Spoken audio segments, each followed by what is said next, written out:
pense que vous avez entendu ce nom-là depuis ce matin. Il est ingénieur du génie civil, diplômé en 1983 de l'école Hassania des travaux publics de Casablanca au Maroc. De 1984 à 1986, il poursuivit ses études à l'INO, l'Institut national d'aménagement et de l'urbanisme de Rabat, d'où il obtient un DSS en urbanisme. Rentré au pays en 1987, il travailla plusieurs années pour le compte de certaines entreprises étrangères et organisations non gouvernementales. Ce fils de directeur d'école, donc d'enseignant, devenu à son tour père de famille, a compris toute l'importance qu'il faille accorder à la question éducative dans notre pays. Il vivra cette passion en créant en 2011 le collège Oumar Ba, ce qui fut le début d'une belle et longue aventure. Il rejoigna en 2007 le mouvement associatif AFIDES et participa à l'Art tribunal international de Sousse en Tunisie en 2007, mais aussi à celui organisé à Ottawa au Canada en 2011. 2009. D'accord. À Ouagadougou au Burkina Faso. Donc c'est pour le Burkina Faso que c'est en 2011 alors. Ottawa c'est 2009. Oui. Burkina c'est 2011. D'accord.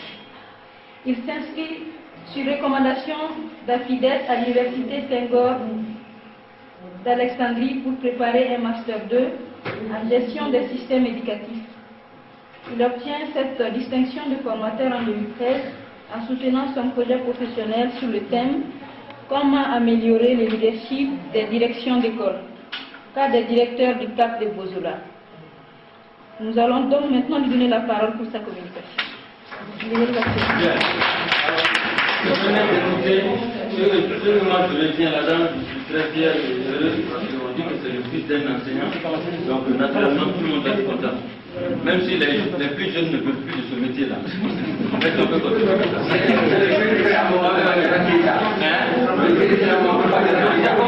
J'ai compris tout ça. Moi je suis à l'aise. Ok, donc merci madame pour cette présentation. Je dis bonsoir à tous. Merci de me donner l'opportunité de parler d'un thème relatif au leadership d'une manière générale et au leadership de direction d'établissement de façon singulière. J'avoue très sincèrement que le thème m'affectionne beaucoup. C'est ce qui a fait que mon projet professionnel a porté là-dessus. Donc avant de faire cette communication, j'aurais souhaité quand même donner mes intentions. La première intention, c'est que ce qu'on va faire, c'est de la communication verbale, on va parler, et vous allez écouter. Pour que cette communication serve, il y a des conditionnalités, sinon ça ne servira pas. Ça va être de la parole comme ça, on va se quitter, il n'y aura pas d'impact, il n'y aura pas d'effet. Ce que moi je vais dire tout de suite en interpersonnel, il faut que chacun à son niveau fasse l'effort de s'interroger soi-même par rapport au concept dont on va discuter. Donc, on est en interpersonnel, il faut que ça puisse porter, il faut de l'intrapersonnel. Les différents mots qui seront dits ici n'auront de l'importance que si vous vous questionnez individuellement sur leur sens réel, sur votre pratique par rapport à ce qui est donné. C'est dans cette seule condition que cette communication verbale pourrait porter. La deuxième intention, une observation que j'ai dit, c'est que nous sommes entre nous adultes. C'est plutôt des échanges qui prévalent. Parce que comme je l'ai dit tantôt, chacun là est là avec son bagage, ses expériences. Il y a d'autres qui peuvent même écrire certainement des livres sur le leadership, sur le thème. Mais c'est des échanges, on va s'enrichir les uns les autres. Ce n'est pas une formation initiale, c'est ça qui fait la différence entre le formateur et l'enseignant. Nous sommes des formateurs parce qu'on assure la formation continue, on travaille avec des adultes, on sait que les adultes ils ont un parcours, donc c'est plutôt des échanges enrichissants. Alors que de l'autre côté, les enseignants, c'est la formation initiale, on travaille avec les enfants qui sont censés ne pas maîtriser le savoir. Donc après cet éclairage, je vais aborder le thème par un questionnement.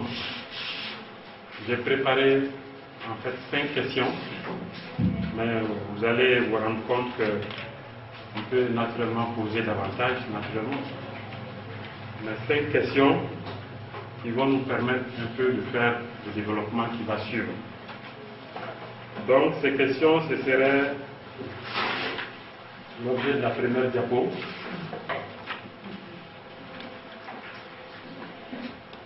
La première question, c'est qu'est-ce que le leadership? Là, c'est la première question. Quel est exactement le travail des leaders?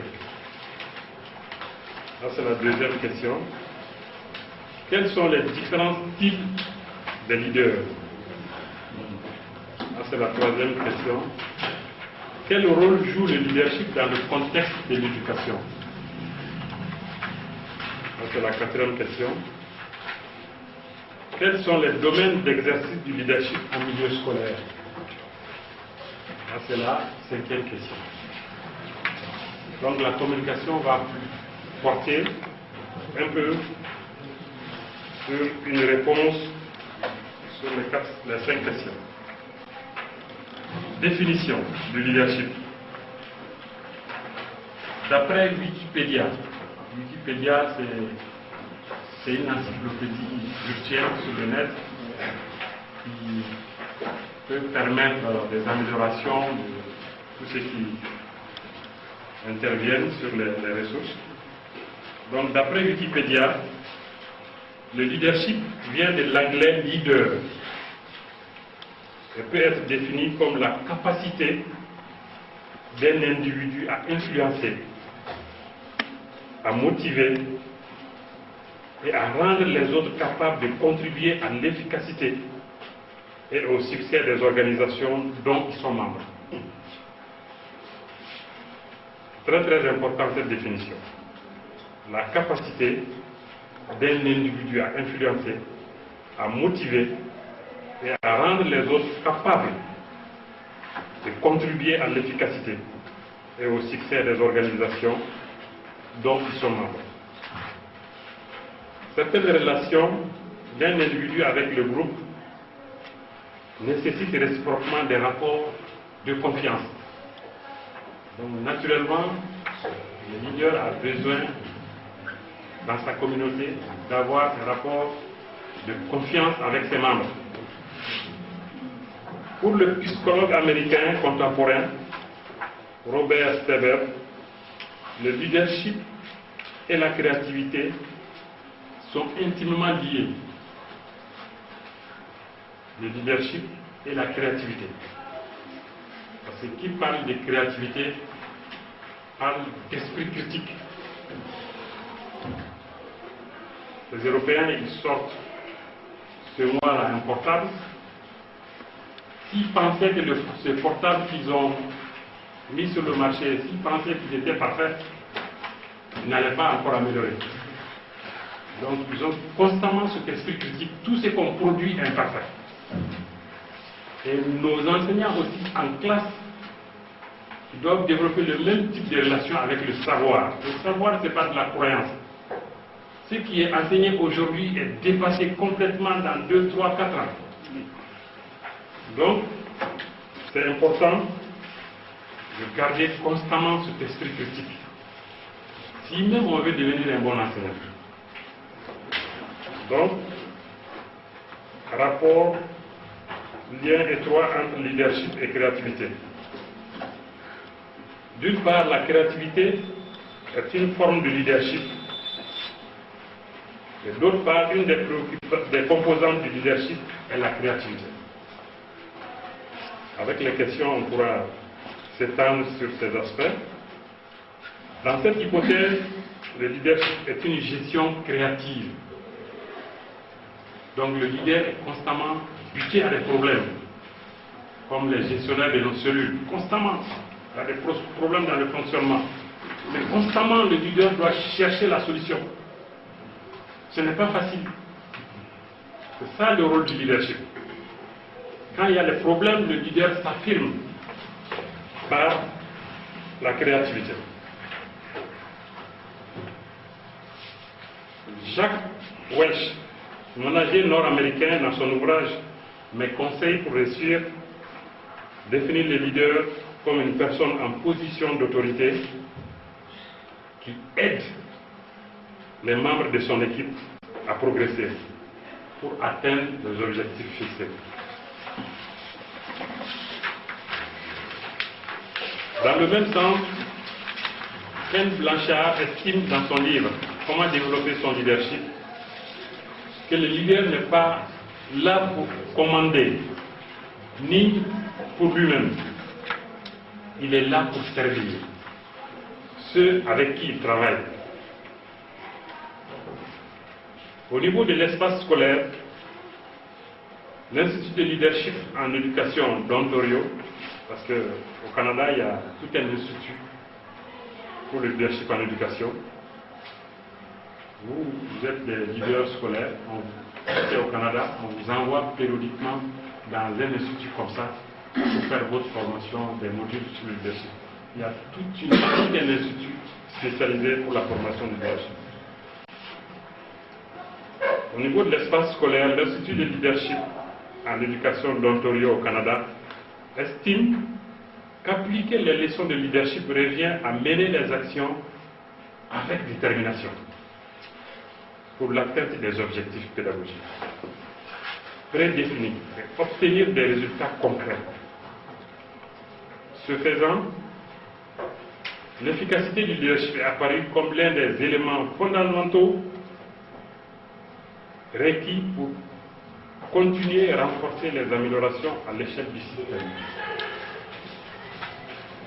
Donc, que ce soit à l'intérieur du système ou à l'échelle même carrément du système, l'amélioration du leadership peut être perçue comme une solution. Donc, déjà dans cette première partie, cette première diapo, disons, deuxième diapo, dans la définition du leadership, certains mots reviennent constamment. Des mots comme influencer, motiver, agir avec détermination, servir,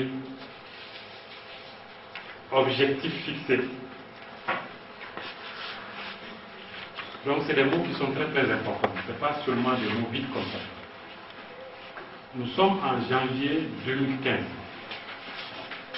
Celui qui veut avoir au moins 60 adhérents doit se fixer ces 60 adhérents comme objectif. Sinon, il n'aura pas plus que ce qu'il a maintenant. Tant qu'on ne se fixe pas les objectifs, on ne les atteindra pas. On va vivre au jour le jour, on se réveille, on s'occupe de ses préoccupations. Mais tant qu'on se fixe des objectifs, on change complètement la donne. On se lève le matin avec les objectifs, on se couche le soir avec les objectifs en tête, et on finira par les atteindre. Donc, la fixation des objectifs reste très très importante dans la vie du leader. On peut passer à la diapo suivante. Je pense aux cellules de Pulcoro là, parce qu'ils sont loin, il faut qu'on aille un peu vite. Que fait un leader d'une manière générale? Les règles en matière de leadership sont multiples. Wedgwood, dans son ouvrage cité ci-dessus, a dénombré 8 principes qui peuvent se formuler comme suit. 1. Le leader améliore constamment son équipe. Pour y arriver, il exploite toute rencontre comme occasion d'évaluer, de coacher, de renforcer l'assurance de chacun. Donc ça, c'est une qualité de leader. Il a tellement l'objectif recherché en tête que l'instrument qui lui permet d'atteindre l'objectif, c'est ce qu'il cherche à améliorer constamment. L'objectif est fixé. Si l'équipe n'est pas bonne, il cherche à améliorer l'équipe. Si l'équipe a besoin de formation, si l'équipe a besoin de motivation, de renforcement, le leader cherche toujours à travailler sur l'instrument pour atteindre l'objectif. Donc ça, c'est le premier travail du leader. Le deuxième travail, le leader fait en sorte que tout le monde connaisse la vision, la vive et l'applique. Ça, c'est très important. L'orientation, la vision. Il faut que cette vision soit constamment partagée. Je suis motivé parce que j'ai une vision par rapport à ce que je fais. Je connais l'intérêt de ce que je fais. Et ce qui fait que je suis motivé. Et cette motivation, il faut que je la partage avec les membres de mon équipe pour que nous regardons dans la même direction. Donc, les bons leaders lui fait partager la vision. Le troisième élément important, le leader se met en phase avec tous les membres du personnel. Son énergie positive et son optimisme sont contagieux. Donc le leader, c'est quelqu'un qui a déjà une réponse par rapport